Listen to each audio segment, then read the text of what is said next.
In Nashville.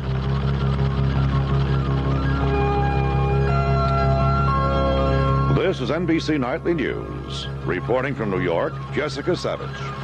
Good evening. President Reagan today gave another once-over to the $14.2 billion supplemental appropriations bill, then stamped it with his veto. The bill contains funds for military salaries, but White House officials said the government would take extraordinary steps to avoid payless paydays. White House correspondent John Palmer is with the president in California. The president announced the veto during a live 5-minute radio talk from his California ranch after calling again for curbs on government spending and again promising the economy will soon get better. We've just seen a week-long breaking of virtually every record on Wall Street for trade in stocks and bonds. No, we're not out of the woods yet, but we can maintain this momentum, reopen factory gates, rebuild America, and make this country #1 again. Not overnight, of course, but slowly, surely, we can do it. It all hinges on one question. Do we as a nation have the unshakable determination to get federal spending under control once and for all? The president waited until the end of his radio talk to announce his veto of the $14 billion appropriations bill. Even though it means delay in getting legislation I believe is vital to our nation's welfare, I have therefore vetoed that supplemental appropriations bill. Until next week, thanks for listening and God bless you. In a message to Congress, the president explained his veto by saying this bill would bust the budget by nearly $1 billion. The president complained that the bill contains $918 million in unnecessary domestic spending for such items as financial assistance to students, employment programs for older Americans, and interstate highway projects. Mr. Reagan left it to his deputy press secretary, Larry Speaks, to explain to reporters how the government can continue to function without the $14 billion. Speaks said next week's $4 billion military payroll will be met by using funds already appropriated for other military purposes and by a paper shuffling technique that allows the Pentagon to temporarily keep federal withholding tax that would normally be turned over to the Treasury. Other government departments would scrape by through various belt-tightening measures. The White House called these steps temporary emergency changes until Congress reconvenes after Labor Day and either overrides the president's veto or comes up with new legislation to provide money to keep the government operating. If Congress fails to act, the White House says the president has the option of simply shutting down the federal government for several days, as he did last year in a similar confrontation with Congress. John Palmer, NBC News, with President Reagan in California. Today's decision will likely please many of the president's conservative allies, angered at his recent support of that 3-year, $98 billion revenue-raising measure. And with the Democrats, well, that's another story. That from our economics correspondent, Irving R. Levine in Washington. It was only last week that Democrats in the House of Representatives, led by Speaker Tip O'Neill, gave President Reagan the votes to pass the tax increase bill. The president was among those hailing a new spirit of cooperation. I want to thank the members of both parties. But today's veto quickly shattered the truce between Democrats and the president. He has seen fit to turn his back upon that new spirit of cooperation and conciliation and revive the old spirit of confrontation and hostility. Democrats, including Congressman Gillis Long, campaigning in Louisiana, said the veto was an attempt by the president to appease conservative Republicans, angered by the Reagan support of the tax increase. I think it was a political veto in order to attract back the right wing of the Republican Party. The president has not had a veto overridden by Congress, and it's too early to tell whether this will be the first. In the meantime, though, the president has won points with his conservative supporters and in the financial community, which applauds any action that holds down the budget deficit. Irving R. Levine, NBC News at the White House. United States custom agents today clamped down on bargain-hunting Americans who are taking advantage of the devalued Mexican peso. Starting September 1st, U.S. agents say they will confiscate Mexican consumer goods when Americans try to cross the border with them. This because bargain-hunting Americans on shopping sprees have been about emptying Mexican stores. The evacuation in Beirut continues, and we'll have that story next.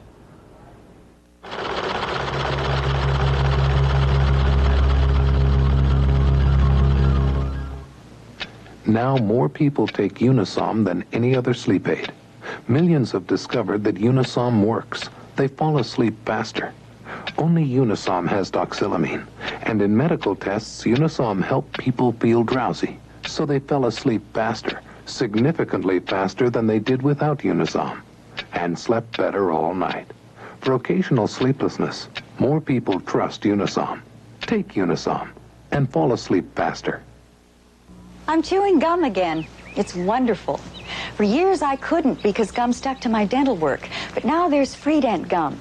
It doesn't stick, so I can enjoy all the pleasures of chewing gum again. The delicious flavor, fresh, clean breath, and refreshing taste, all that's possible again with Freedent gum from Wrigley's. It comes in peppermint and spearmint. You'll love it. Feel free to chew Freedent. It won't stick to most dental work. Freedent gum. I just got rid of a painful itch fast. Thanks, Lanacane. There's only one Lanacane.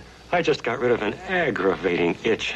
Thanks, Lanacane. There's only one Lanacane. Lanacane has 2 active ingredients that work to stop painful itching fast. Even costly hydrocortisones like Cordate have no active pain reliever, so they don't work as fast. And Lanacane, unlike hydrocortisones, has an antibacterial to help natural healing. I just got rid of a most embarrassing itch.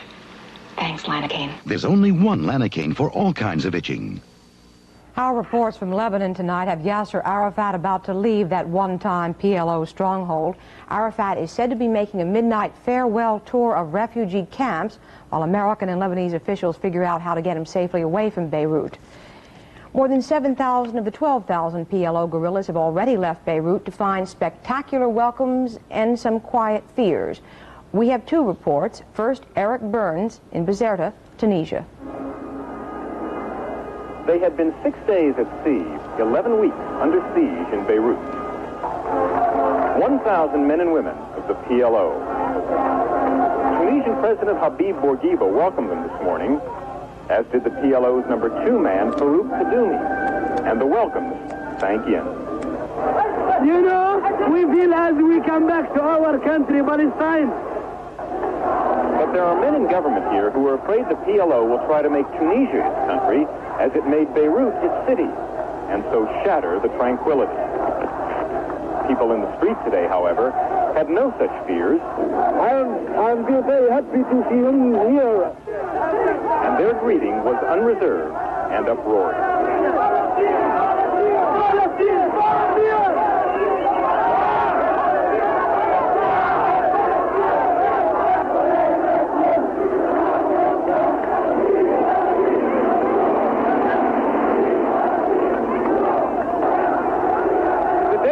For the Palestinians in Tunisia will be very different from this one. They're being taken to a military camp, and they won't be able to leave it or have visitors without permission. So they might have been welcomed today as heroes, but in the future they'll be treated as potential disturbers of the peace. Eric Burns, NBC News, Bizerta, Tunisia. George Habash, leader of the PFLP, and other Palestinian leaders arrived in Syria tonight. Second only to Yasser Arafat, these men lead the list of Israel's most wanted enemies. Habash was carried to a podium by his supporters. At the port of Tartus in Syria, Palestinian fighters stepped off the boat early this morning without their weapons. The Syrian army said they would not need them here. Many of these men belong to the radical Popular Front for the Liberation of Palestine. Some of the fighters brought their wives and children with them. And there were the wounded. Palestinian women searched the faces of the new arrivals, looking for their husbands or sons. Some 3,000 Palestinian fighters have arrived in Syria since the withdrawal from West Beirut got underway. Many of the fighters are being housed in military camps under Syrian control. PLO officials bitterly complain that their fighters are being cut off from PLO commanders. An official complaint has been lodged with the Syrian government. But as the Palestinians arrive, they are rejoicing. The returning fighters are welcomed as victors, but their future as a fighting force is in doubt. But PLO leaders are hardly conceding defeat. They say they are already trying to reorganize their forces. There's speculation that PLO chief Yasser Arafat will be stopping in Damascus before going on to Tunis. But nobody knows for sure. Arafat's travel plans are being kept secret because the PLO leadership believes the Israelis would like to assassinate him. Keith Miller, NBC News, Damascus. American Marines protecting the exodus from Beirut are under orders to keep guerrillas at arm's length. Like U.S. diplomats, the Marines are forbidden any direct contact with the PLO. They can deal only through the Lebanese. Stan Bernard is with the Marines in Beirut. Less than 1,000 PLO guerrillas left western Beirut today. American Marines were on hand to help avoid any incidents. There weren't any. The newest evacuees made it into East Beirut, enemy territory. The Marines are settling in alongside Lebanese militia, blocking the road into the Beirut port. For the next 30 days or less, it's another job. Just what I get paid to do. You get paid to ask me the questions. I get paid to guard a post like this. The Marines are aware that live ammunition is still being fired by the PLO guerrillas, the ammunition being fired in the air, just to waste it. But sometimes the bullets seem to come close. PLO is shooting through our warehouse up there where we at. It's just rounds come through here at nighttime, morning time. It's real rough at times. Of the 1,800 Marines involved, no more than 800 come ashore from the USS Saginaw at any time for the peacekeeping mission. It is hot and mostly tedious duty. It is being done in an unusual setting. I heard East Beirut's not bad, though. I heard East Beirut's bad. Okay, so you're hoping to get some liberty? No, not really. I'm hoping to get back to the good old USA. That's what I'm hoping. A fighting force, yes. But it was put in perspective when one of them asked if this was going to be on TV in America. When he was told yes, he said, "I better not smoke. My dad might see me." Stan Bernard, NBC News, Beirut. An agent for the U.S. Agency for International Development left for Beirut late today. Peter McPherson will survey Lebanese relief needs with Lebanese officials and UN relief workers before returning home on Wednesday. And so what is next for the Palestinians? That is certainly the key question as Arab League foreign ministers assemble for 2 days of talks in Morocco, leading to an Arab summit next month. But even the meeting is symbolic of Arab world divisions. Libya is boycotting, and Egypt is banned because it made peace with Israel. Coming up, Washington's trying to avoid a full-fledged confrontation over the Soviet pipeline. We have that story and more next.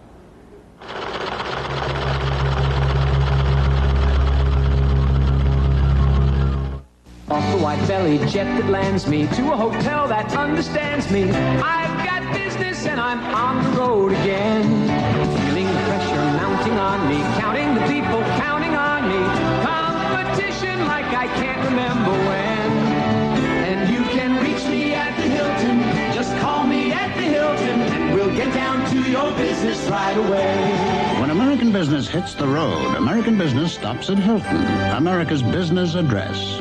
What keeps a woman feeling young? Part of it is how much younger she can look. My secret is Olafolay. It brings out a freshness people can see, a clean feeling that's never greasy.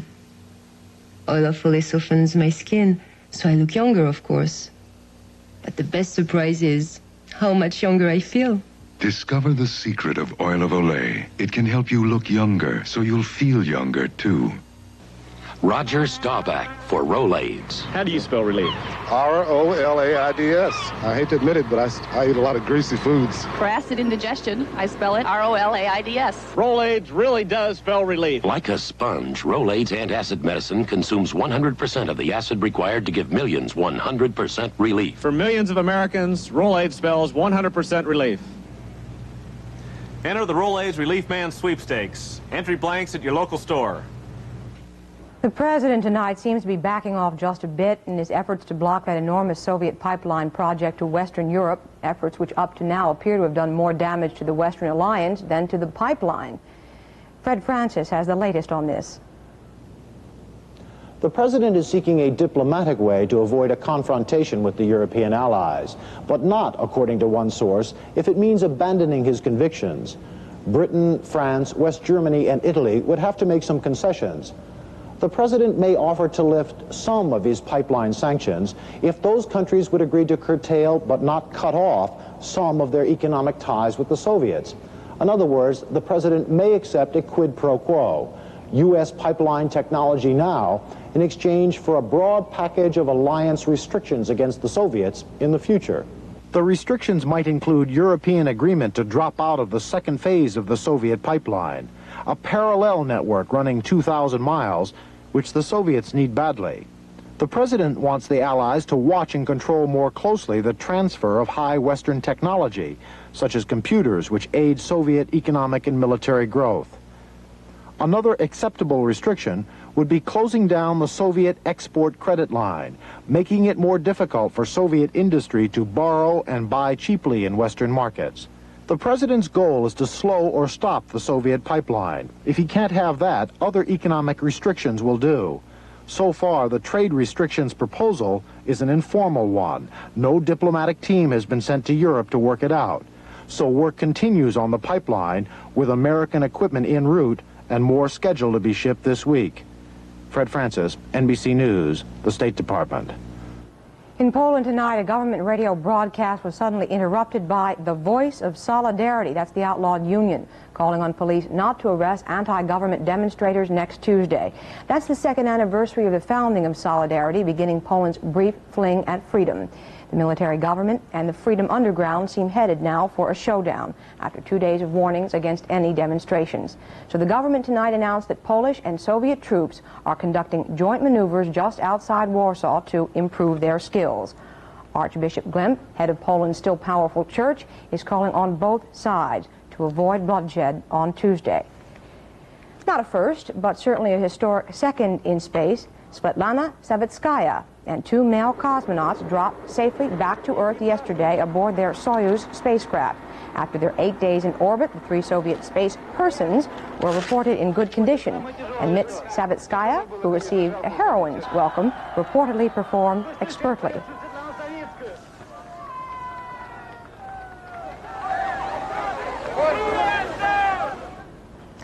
For the first time since 1965, an American soldier may have defected to North Korea. The North Koreans say PFC Joseph White of St. Louis was given political asylum and that he also denounced American policy as aggressive. A United States spokesman in Seoul says White may indeed have defected. Political murder, it is on the rise again in El Salvador. One condition of continuing U.S. aid is that President Reagan certify to Congress that El Salvador is making progress on human rights. At the end of July, President Reagan so certified. In the first 2 weeks of August, according to the U.S. Embassy, the number of political murders doubled. The Catholic Church says that so far 270 Salvadorans died between August 6th and the 19th. Coming up, a controversial herbicide is sprayed in Florida, and a former congressional page changes his tune. We'll have both stories coming up next.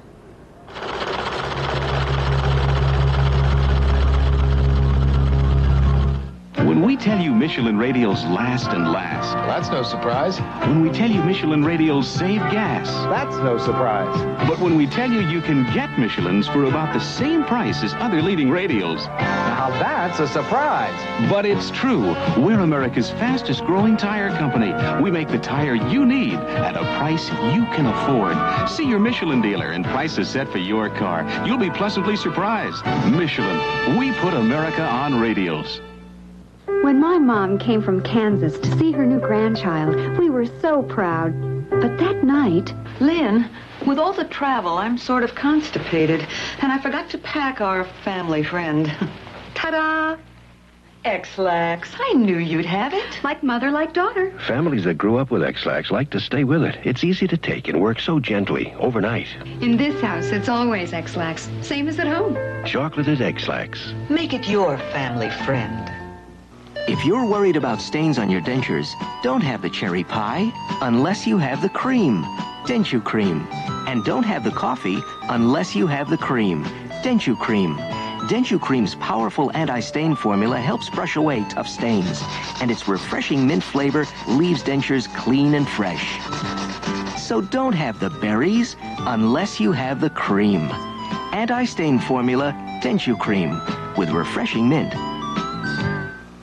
Former congressional page Leroy Williams testified under oath today. He told the House Ethics Committee that he had indeed lied about having homosexual relations with 3 members of Congress. This time, Williams added his apology and his reason. He said he wanted to draw attention to what he called a disorganized house page system. Emery King has more on the story from Washington. Leroy Williams entered this House office building through an underground garage. The former congressional page spent 3 hours in a fifth-floor room giving a deposition to these two men. Joseph Califano, the special counsel of the House Ethics Committee investigating the charges, and its chairman, Louis Stokes. In the course of that deposition, Leroy Williams testified under oath that he never had sexual relations with any member of Congress. He also testified under oath that he never procured any prostitute, male or female, or arranged any homosexual or heterosexual liaison for any member of Congress. Williams would not talk to reporters. His attorney told them his client was exhausted, yet much relieved that he had finally told the truth. Bob Scott insisted no promises were made in exchange for the deposition, certainly not immunity. I do not think there was any coercion or any promise or any anything other than Leroy needing to get this burden off of his back, this never-ending rolling cycle. And while his attorney talked with reporters at the front of the building, Williams was believed to be hiding on the back seat of this car as it left a rear garage door. Williams was said to be heading home to Little Rock to finish school and rebuild his life. But those plans could be interrupted because of criminal charges due to his allegations. Meanwhile, the House Ethics Committee is continuing its investigation in the areas of illegal sexual conduct and the distribution of drugs. Emery King, NBC News, at the Capitol. For the first time in this country, the controversial herbicide paraquat was sprayed on a field today. The crop, marijuana. The location, the Florida Panhandle, where Shauna Singletary now reports. Florida officials selected this large field of marijuana to spray with paraquat today because they say its location, away from streams, decreases the chance of water pollution.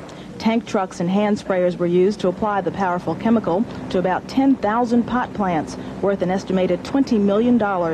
Police raided the field yesterday and arrested one suspect. 2 more are being sought.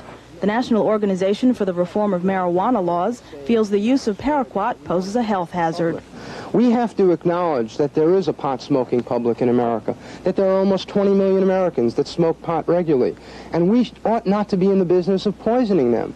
Florida started the paraquat spraying program as a way to get foreign countries to do the same. We are sending a message to our South American neighbors that we're not asking them to do something that we're not willing to do ourselves.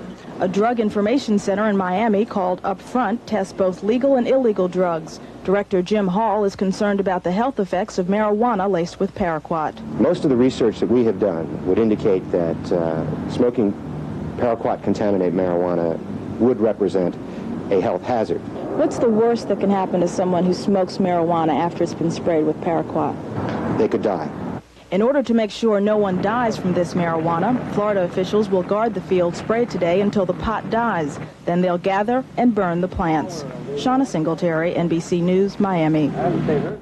If you should somehow care to look up the world's largest watermelon in the Guinness Book of World Records, there will be a new size and a new grower.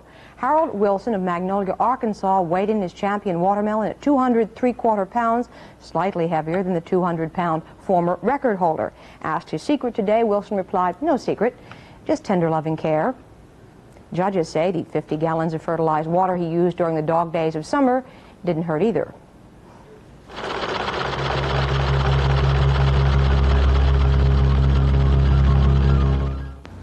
This Hart's flea and tick killing collar does more than stop fleas and ticks.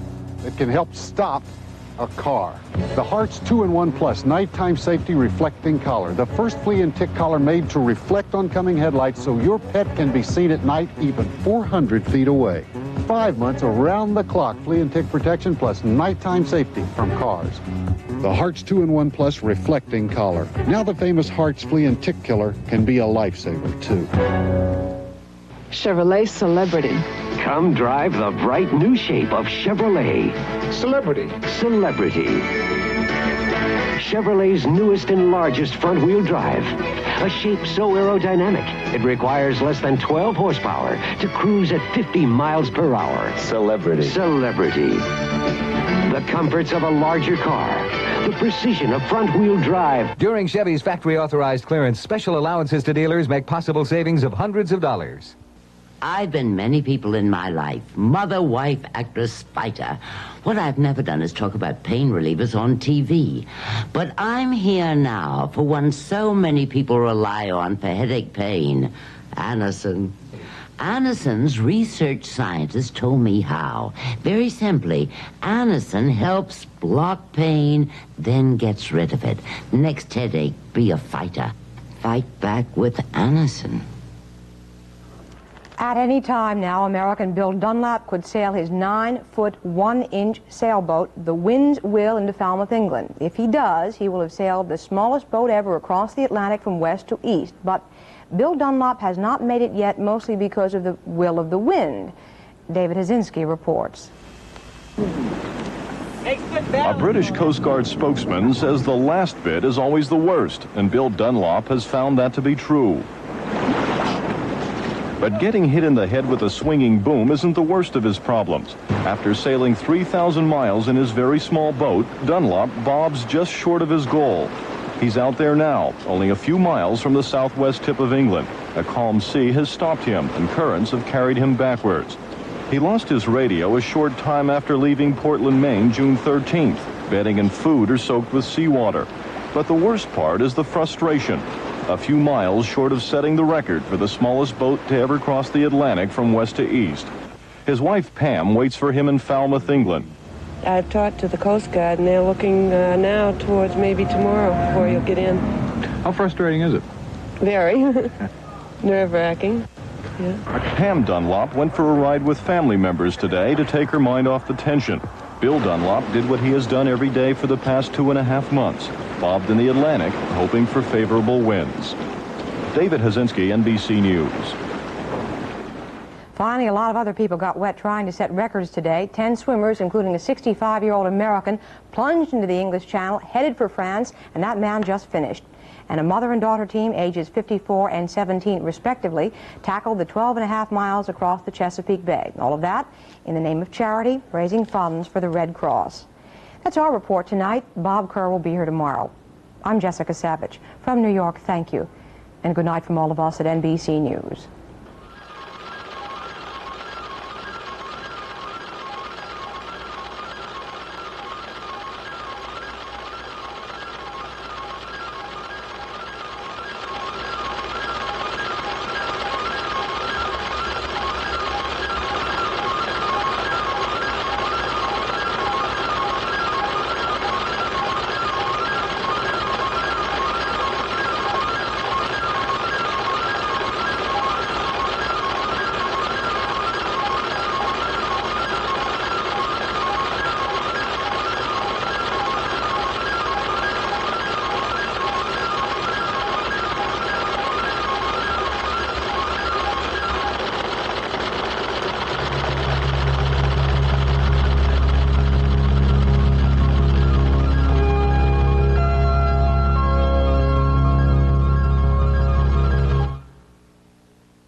A patient is missing and you don't notify security? I thought I could handle it.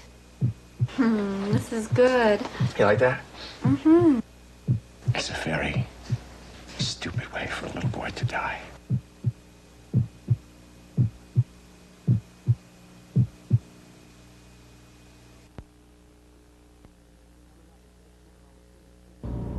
Coming up in just a minute on the scene at 6, Gallatin police make an arrest in connection with an 18-month-old murder case.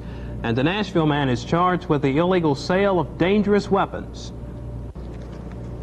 Also in the news, a former inmate at the Metro Jail says Don Sullins received special treatment from Fate Thomas. And Randy Tyree says Democrats who endorse Governor Alexander should be punished. These stories and more news coming up on the scene at 6.